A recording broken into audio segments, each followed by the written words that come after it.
Come in. Welcome. I'm E.G. Marshall.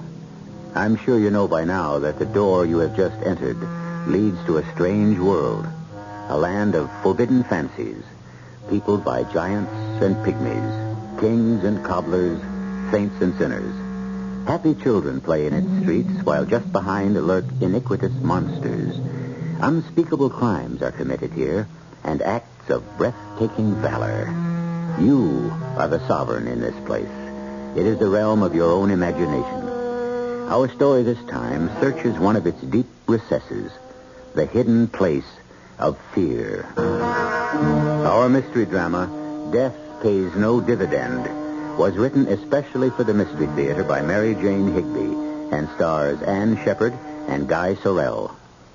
It is sponsored in part by imported Vigna Rosé wine and Buick Motor Division. I'll be back shortly with Act One.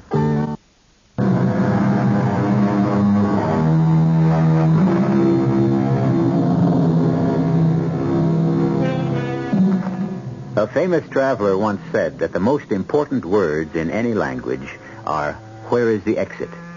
Où est la sortie? Donde está la salida? But what of the place where there is no way out, where every wall is a blank one, marked no exit? This is the circumstance of three men whose work brings them to the tip of a very small island. There was once a stockade here. It was the wall for which the street was named. Wall Street is silent now. The rush of the day has not yet descended. But 30 stories above the narrow street, footsteps echo sharply along a marble corridor. Miss Hannigan, wait. Oh, Mr. Green. Good morning. I didn't expect you here this hour in the morning. Mr. Green, I've been so worried. About getting another job? Well, I'm sure we can help you. Our recommendation should be worth something in spite of... No, not about myself. It's Mr. Ellis. Oh? He's horribly depressed. Well, that's only to be expected. You put your whole life into a business, and then through no fault of your own, it suddenly blows up in your face. No, wait. Please. Don't open the office door yet. I've got to tell you something. Well, couldn't you tell me inside? No, I think Mr. Ellis may be inside there. I do hope so. He's not in his apartment. He worked late last night, cleaning out the desk and making the last arrangements. It's like a funeral. Oh, it's worse than a funeral for Mr. Ellis. He's not like you and Mr. Folger. You both have families, someone to share. Well, it's small comfort to share disgrace with people you love, to drag them down with you. My two boys. I know. I didn't mean to minimize. It's just that, well, frankly, I'm afraid Mr. Ellis is going to do away with himself. Kill himself? Oh, no, he wouldn't do that. He made me go home last night. I wanted to stay with him, but he forced me to leave. I tried nearly all night to get him by phone. No answer. Well, let's get in and see what's going on. Oh, good heavens. Papers blowing all over the place. Oh, the draft. The wind... Mr. Green, look. Standing on the ledge to the left of the window. Good Lord. Careful, Miss Hannigan. Mustn't startle him. He might jump. You better speak to him, but quietly. Yes. Try to sound calm. Mr. Ellis, don't do it. Mr. Ellis, please don't. Mr. Ellis, he doesn't seem to hear me. He hears you all right. Try again. Come back in, please. You may hurt somebody else if you... Mr. Ellis, listen to me.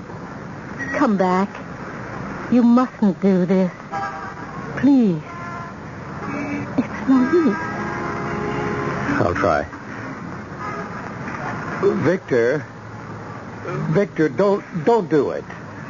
Listen to me. What I'm going to say is important. There's a better way.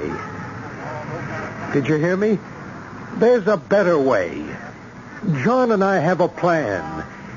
You may be doing the right thing, Vic, but you're doing it the wrong way. Victor, get back in here. He moved.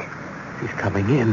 Yes. When he gets his head to the window, grab his arm. Oh, If only he doesn't fall now.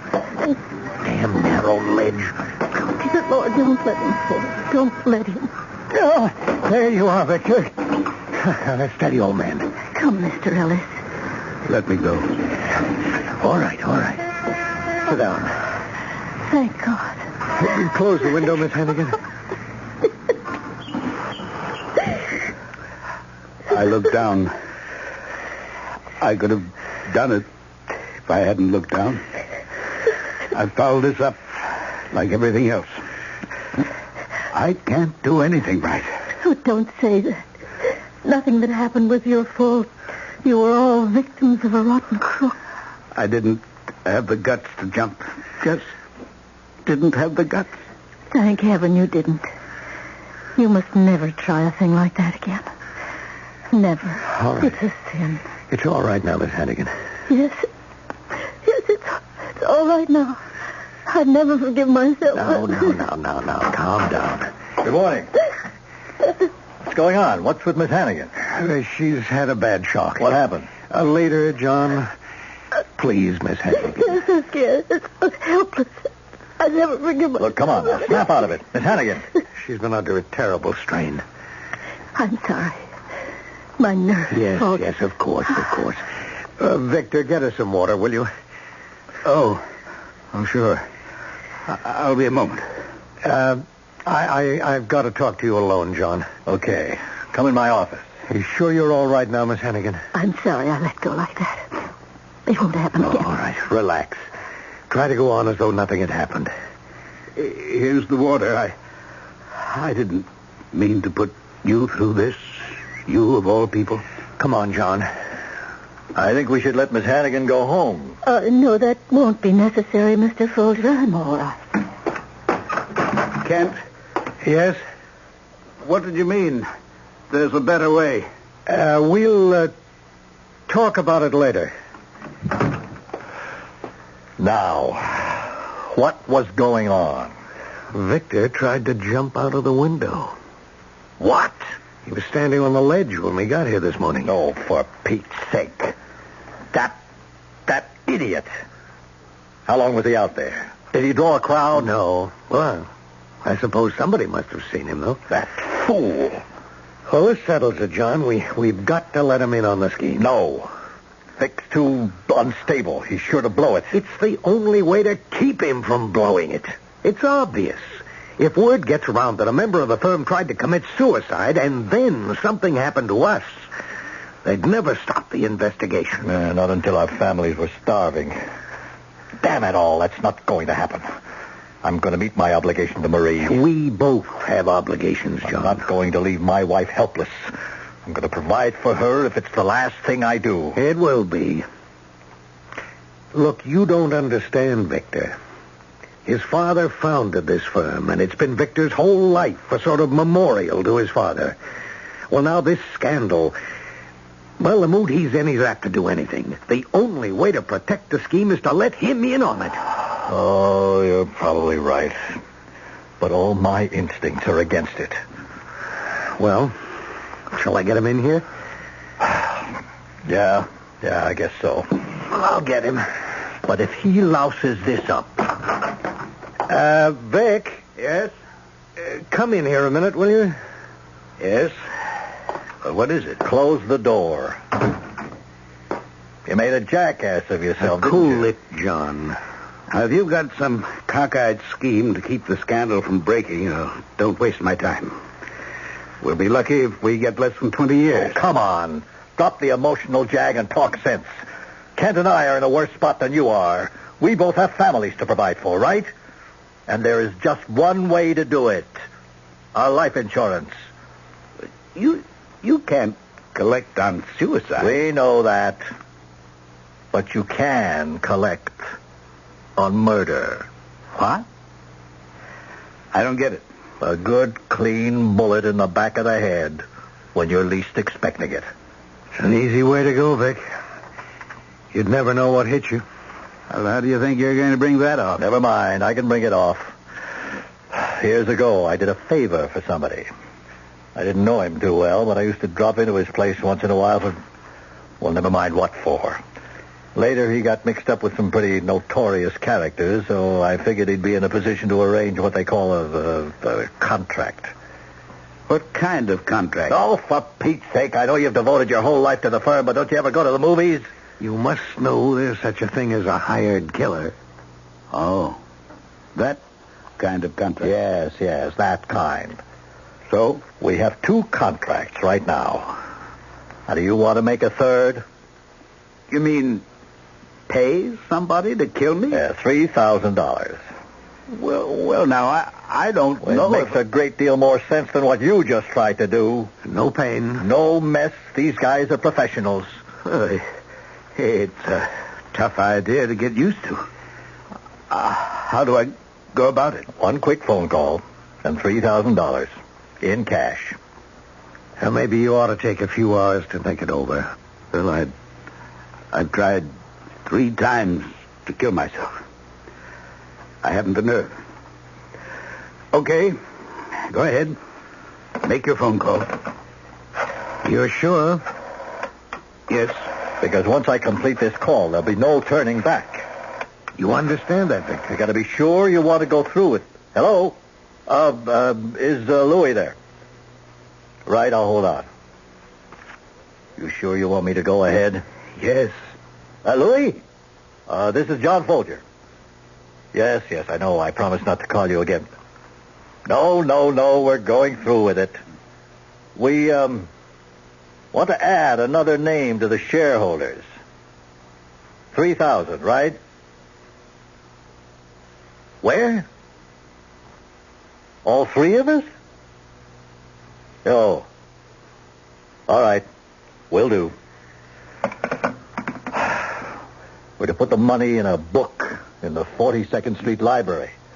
Put the book back on the shelf at exactly 5 p.m., walk out, and stand for a few minutes chatting near the lions on the library steps. And then split. Oh, they're kidding. Oh, no. They're in earnest. Deadly earnest. Why hang around on the steps?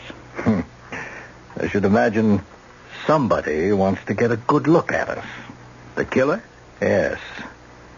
It would be a shame to rub out the wrong guys.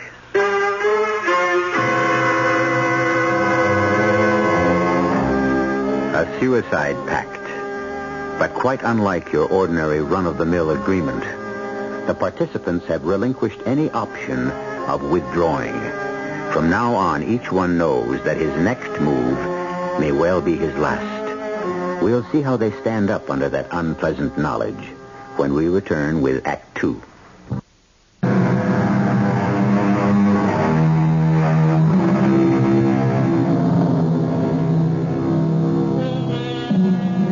Rather than face a financial scandal, the officers of a small but highly respected Wall Street firm have decided to commit suicide.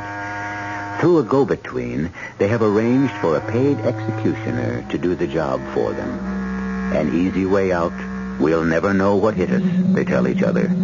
But have they considered their remaining days and hours when even the most chance encounter will chill the blood and the question rise, is this the face of my killer?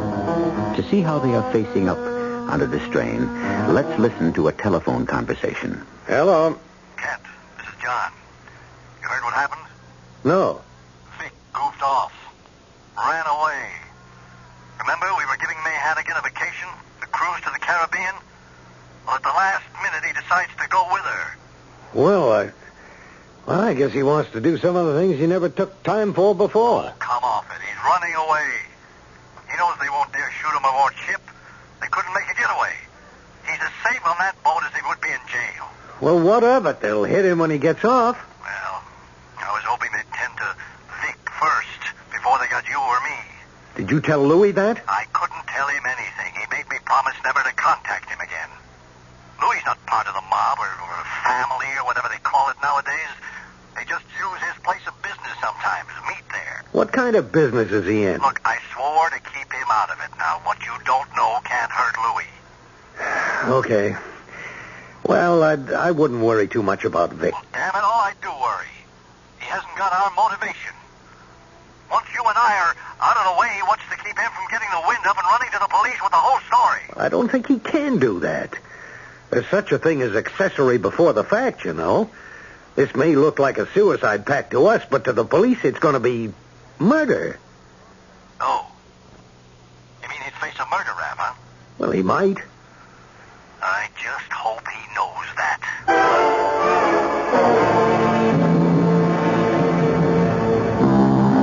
Look. Darn thing startles me every time I hear it. We should be used to it by now. They blow it every day at noon. I've been looking all over the ship for you. I was taking a turn around the deck. Mr. Ellis, you're shaking. No, I'm all right. Look, I'm not absolutely sure, but I think I have something wonderful to tell you. Did you hear the news broadcast this morning? No, indeed. I'm not wasting my last few days listening to...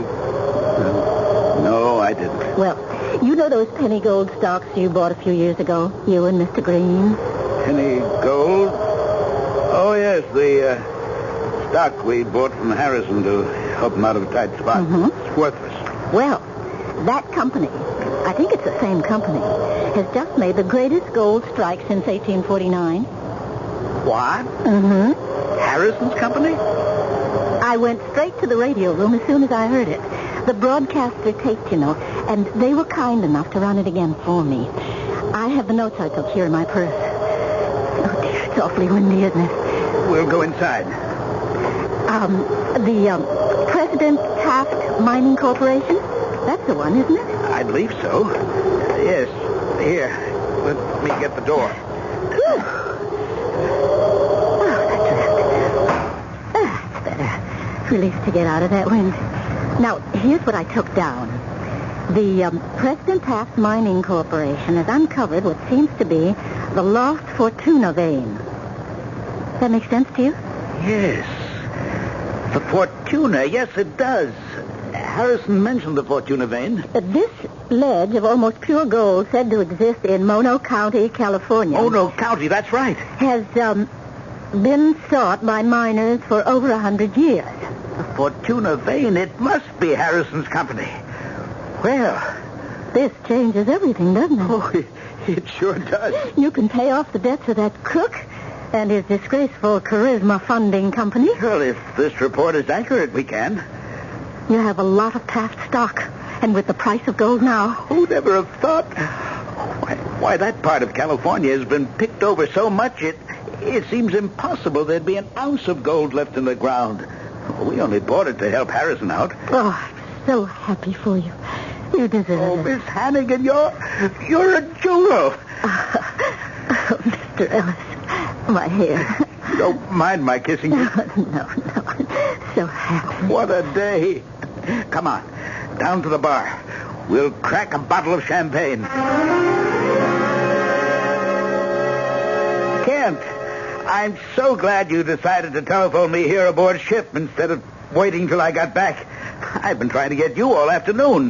There was no answer at the office. No, the office is closed. Well, where are you, home?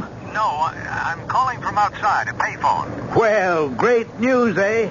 It is Harrison's company, isn't it? What? The Taft Mining Corporation. Oh, yes. Yes, Harrison's stock has gone way up, out of sight. Well, that just about gets us off the hook, doesn't it? Yes. Financially, it looks like things can be worked out. Oh, great. Who'd ever have thought it? You got in touch with the bank and called Morgan and Benson, didn't you? Kent? Hello? Hello? Yes, I'm here. Kent. John got in touch with that man, Louis, didn't he? Called it off? Kent? Vic, that's why I phoned. Is John all right?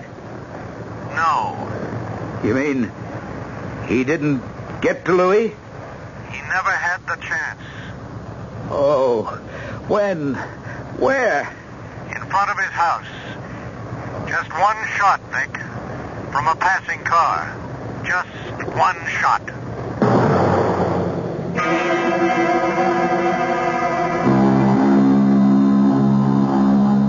Mr. Ellis, what on earth? Not the greatest disguise in the world, but the best I could do. I bought the hippie clothes from a kid down in Tourist, and I had the ship's beauty parlor dye my hair. Goodbye, Miss Hannigan. Wait. You seriously believe there's a gunman waiting for you when we dock? That's the hell of it. I don't know where he is. Here, at the office, my apartment. Well, don't rush off like this.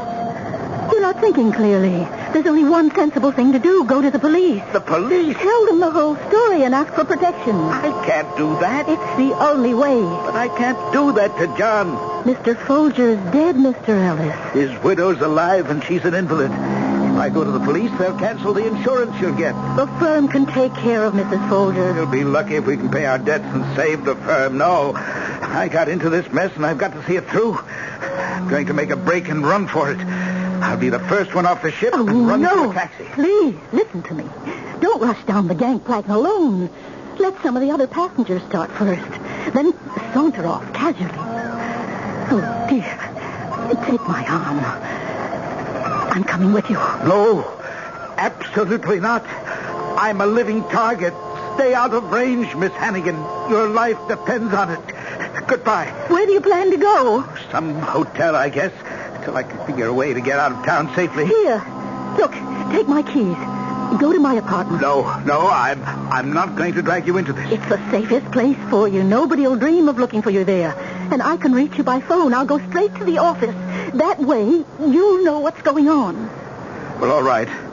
But only for a few hours. We've got to talk to this Louis person. I hope Kent's still alive. If not, you have the power of attorney. I executed for you in Puerto Rico. Take complete charge until you hear from one of us again. If you ever do. Goodbye, Miss Hannigan.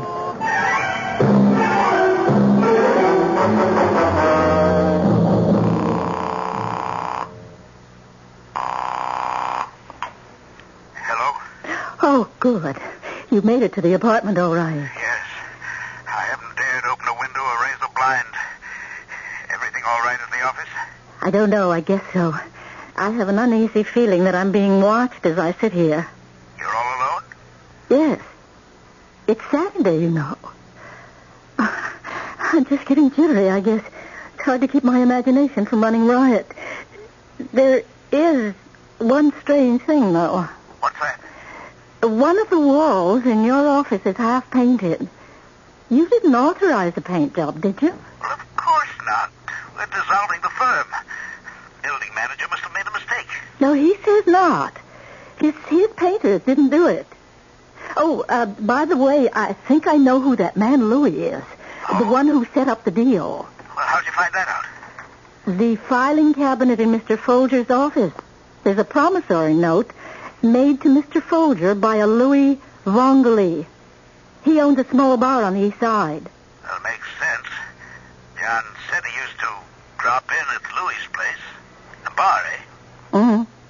I'm going to drop in on Louis myself and put an end to this awful business. But if I fail, we better get you out of town in a hurry. You can go to my grandfather's house in the country. Now, I'm not going to drag you any further into this. And I certainly don't want to bring your grandfather into... my house now. I inherited it. You've got to go, Mr. Ellis, because I called Kent Green's home. Yes? Well, for heaven's sake, May, tell me what happened. He's been missing since the day John Folger died.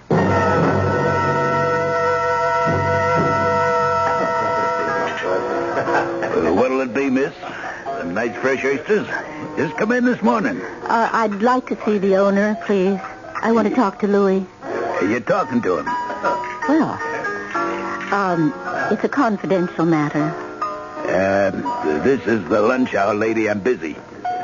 Come back, say, 3:30, 4 o'clock. No. I've got to talk to you now. It's about John Folger. Never heard of him. Here's something to refresh your memory. This is your signature, isn't it? What? Your signature on this promissory note. You know who Mr. Folger was, and you know what happened to him. Hey, Joe, take over, will you? Come on, lady. Over to this table in the corner. Now, sit down. What's this all about? This is your signature, isn't it? I ain't sure. Oh, come on. Louis, you borrowed $12,000 from Mr. Folger on July 8th, 1948. What are you, a cop? I'm Mr. Folger's secretary, and Mr. Green's, and Mr. Ellis's. We want to call the deal off. I don't know nothing about no deal. You arranged the contract, and you're the only one who can cancel it. You got the wrong guy. Oh, please, you must help me. We have no way of reaching this man from Chicago. Please, tell me. I gotta get back to my counter. At least tell me who he is. You'll have to leave now. I need this table. We've got to stop him. Now, for the last You're time... going to let another man die? A man who doesn't want to die because of a mistake. Like I said, this is all Greek to me. But, I did hear there's talk around that Froggy Bynes is in town. Who? You heard me. Where can I find him? I wouldn't know. Well, tell me what he looks like. Never seen Froggy in my life. Froggy. Is he a Frenchman? They call him that because he ain't got hardly no voice. That's all I know. No voice. Yeah, he got a knife in his throat when he was a kid. Can't hardly make no sound at all. A killer with hardly any voice. That's not much to go on, is it? May Hannigan's confidence is at a low ebb as she walks out of Louis Von Gully's bar onto the teeming streets of Manhattan. How long, she wonders, can she keep the last remaining partner of Ellis, Green, and Folger alive? We'll find the answer to that question when we return shortly with Act 3.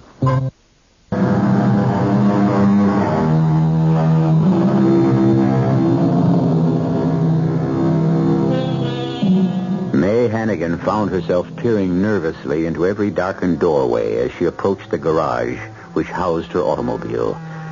This was a job for a private detective, she thought, not a skilled typist. Her hands were icy as she drove up to the apartment building where Victor Ellis was waiting, and it was with relief that she turned the wheel over to him. In minutes, they had crossed the Triborough Bridge and sped up Bruckner Boulevard. Now they are on the Connecticut Turnpike. Mr. Ellis, I wish you'd let me take this whole business to the police. For the last time, no, May, no. But you're making yourself accessory to murder. Well, if you look at it that way, I am accessory to a murder. There's nothing to be done about it. What else did this man Louis say? Nothing, except that Froggy has no voice.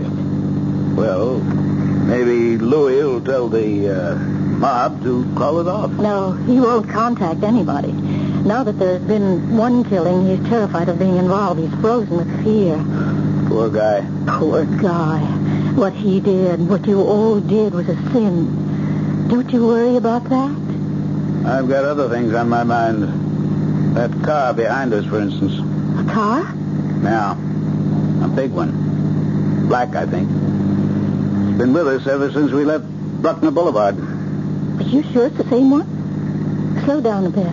To give him a chance to pass you. Okay. He's dropping back. No, he's not going to pass. No, but that truck is. Probably all imagination. Perfectly innocent chap, no doubt, on his way home to his wife and kids. Yes, but we can't assume that. There's an exit near here. Get off the turnpike. If he follows us, we'll know. We'll know we're in trouble. Still there? No. Yes. There he is. He's after us, all right. Okay, Buster, if it's a race you want. Oh, Mr. Ellis, not so fast. You have to turn left at the next light. Stop, Mr. Ellis, red light. Look out! Made it. Oh, you nearly killed us both. I lost him. Yes, he stopped for the light. Doesn't prove a thing, except that he's not taking any chances on a brush with the law. Now, you were past the Veterans Hospital and the cemetery. We're going to lose him for good. Oh, look out, the van! Sorry. I was afraid you didn't see us. You get back on the turnpike, you turn up that hill. Is he in sight? No. Slow down. You're coming to a crossroads. There's a turnpike entrance over there. Good. Now I'm going to open her up. Pray we don't get stopped for a ticket. A ticket? That would be just fine with me. A station house sounds like a nice, safe place to spend the night. What are you doing now? 85. Oh, heaven help us. I didn't know this car had it in her. Oh, no. Is it him? Oh, good Lord, he must be doing 100. Well, that settles it. You're going to get out. No. Don't argue. Your life's in danger. Got John from a moving car with one shot. Don't stop now. I've got to get you out of this car. It's a death trap. Not here. It's the next gas station. Lots of people. There are bright lights. That's the best place. All right. Remember how to get to the house? Yes. Right through Hamilton Village, up River Road, Right. to a sign that says The Laurel. Right. And the house at the top of the hill. But don't get off the turnpike unless you know you've lost it. Don't let him overtake you on a dark road. Here's the gas station. Oh, Mr. Ellis, I beg you. Stop here and call the police. I'll get out. Oh, dear. You'll go to the house, then. I'll try. Heaven knows I'll try. I'll phone there every half hour till you answer. Oh, dear heaven. What can I do? What can I do?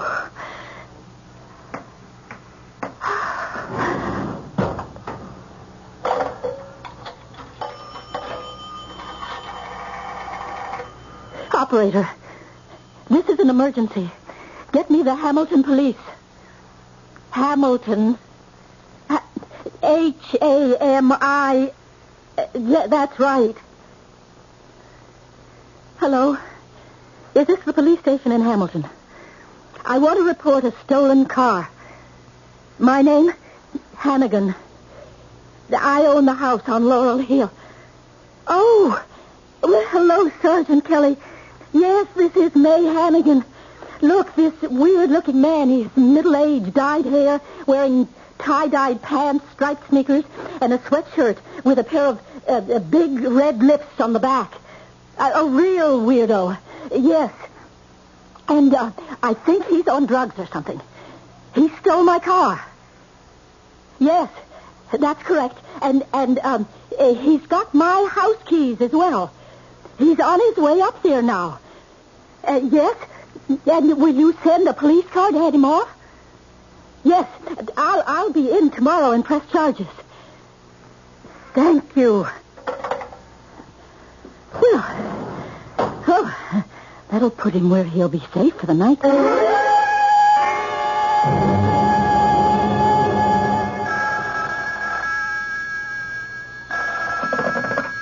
Hello? Oh, you made it. Yeah. I was doing 90 most of the time. Ah, and you never saw a cop? Not a sign of one. That's funny. It's darn cold in this house. Yes, I had the furnace turned off when I left on the cruise. You still at the gas station? No, hamburger place down the road. Look, do you have any blankets here? Yes, upstairs. But I don't think you're going to need them. Hey, Yes. just a minute. What is it? I thought I heard something. Oh, well, it's an old house full of creaks and groans. No, not like that. I turned off the lamp. Look out the window. Isn't there a police car there? Why should there be a police car? But you're sure there's no police car? Positive. I'm going back out to the garage. No. Oh, for heaven's sake, don't leave the house. The moon is like daylight. I hear him. He's in the house with me. But don't go out. Stay inside. Oh, if I only had a gun. Grandfather's gun is there. Where? In the desk, where the phone is. Bottom drawer. But it's in a strong box with a combination lock. Victor, you're sure it's not the police? Well, of course I am. Put on the lamp again. I'll give you the combination of the lock. I'm going to make a dash for the stairs. No. You'd have to cross the open hall. Please, do as I tell you. Get that drawer open. Have you got the lamp on again? light it. Do you hear anything now? No. Uh-huh. Keep your hand on the light switch. Turn it off if you see him, and drop to the floor. Go ahead. You see the lock? Yeah. Yeah. Keep calm. Don't make mistakes. 6. Left. 6. 2. Right. 2. My hands are sweating. 9. Right. Got it. Got it. That's it. Yes. Yes, it's open. Mr. Ellis! Mr. Ellis! Victor! Oh,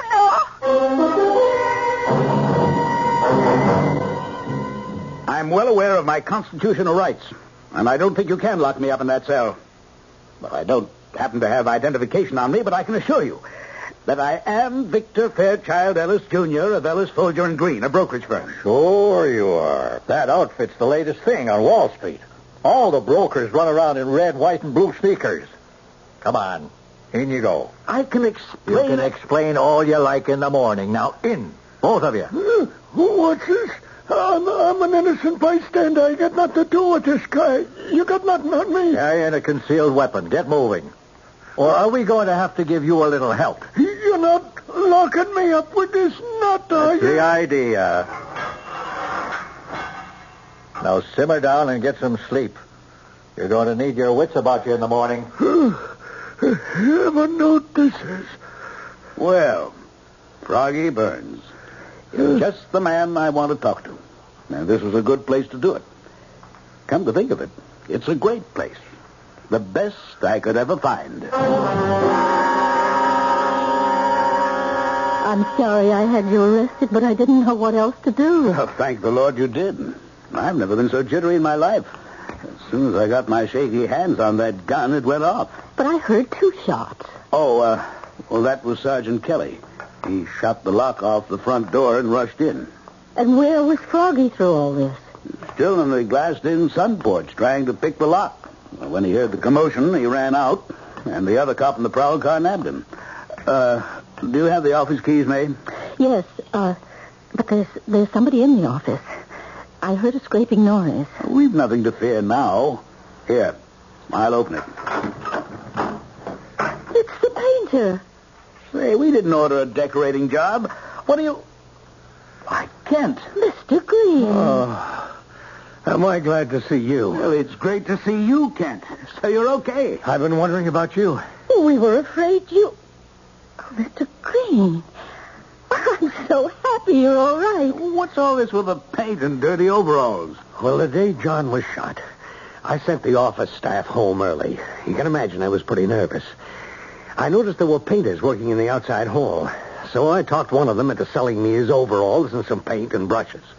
And in case anybody should be watching me from another building, I started painting the back wall here. Nobody pays any attention to painters.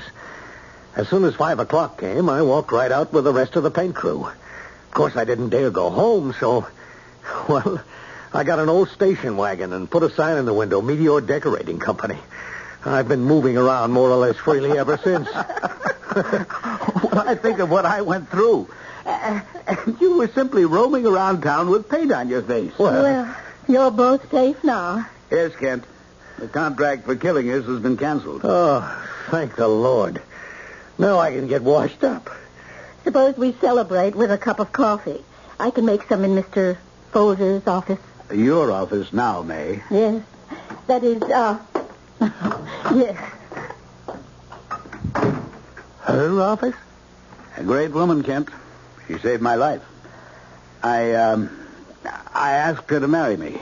Well, congratulations. No, she refused. Said what she really wanted was a partnership in the firm. Partnership? Well, that's a swift rise. What could I do? I gave it to her. Strange having a woman in John's office. I know. Frankly, it bothers me. My father was very conservative, you know, especially about the firm. Ellis, Green, and Hannigan. That's not a bad letterhead. No, but if my father knew what Hannigan stood for, he'd turn in his grave. Well, let's look at it this way. If it weren't for Hannigan, you'd be turning in yours.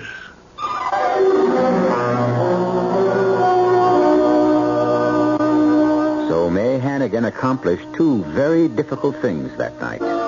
She saved her employer from certain death, and she raised herself into the gilded executive ranks. And that, as any secretary will tell you, is the hardest thing in the world to do. But as May herself often says, there must be an easier way.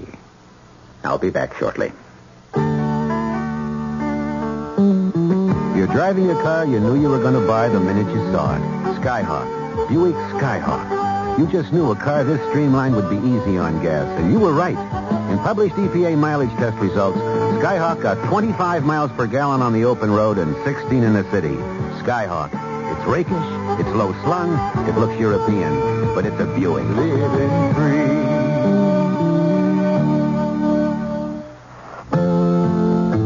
Hi, I'm Burl Ives. You know, nothing perks up a meal like an exciting side dish.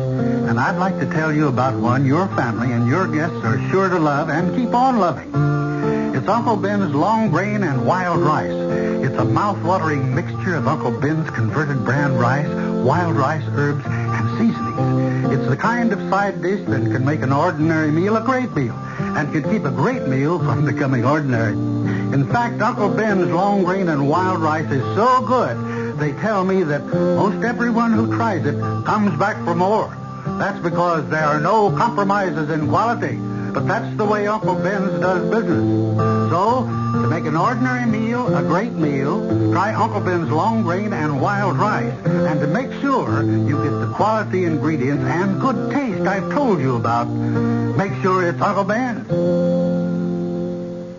This Friday and Saturday during Macy's exciting two-day home sale, you'll find big savings on furniture, TVs, stereos, appliances, mattresses, and much, much more. In Macy's floor covering department, you'll save $3 to $5 a square yard on a selection of Dacron polyester broadloom.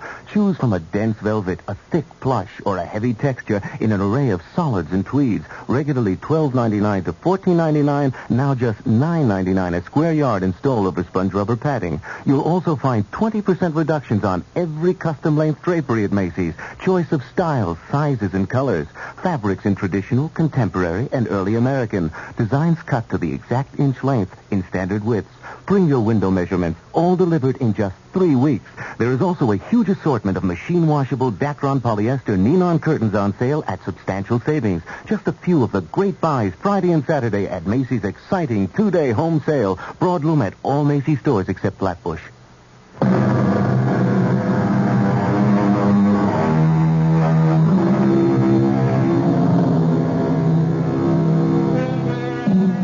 If there's a moral to our story tonight, it's this. Suicide is not even a loser's game. It's no game at all. Because death is one commodity that nobody can cheat you out of. When your option comes due, you'll cash in. In the meantime, life has a lot of surprises in store. Don't ever sell it short. Our cast included Ann Shepard, Guy Sorrell, Court Benson, and Ken Harvey. The entire production was under the direction of Hyman Brown. Radio Mystery Theater was sponsored in part by Contact, the 12-hour cold capsule, and Uncle Ben's long grain and wild rice. This is E.G. Marshall inviting you to return to our Mystery Theater for another adventure in the macabre. Until next time, pleasant dreams.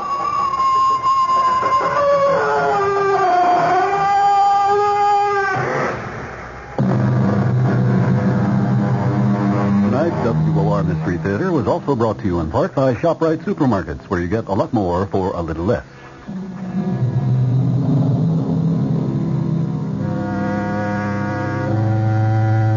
The preceding program was furnished by the Columbia Broadcasting System. Your dial is set for news with John Scott reporting. This is WOR New York, an RKO General Station.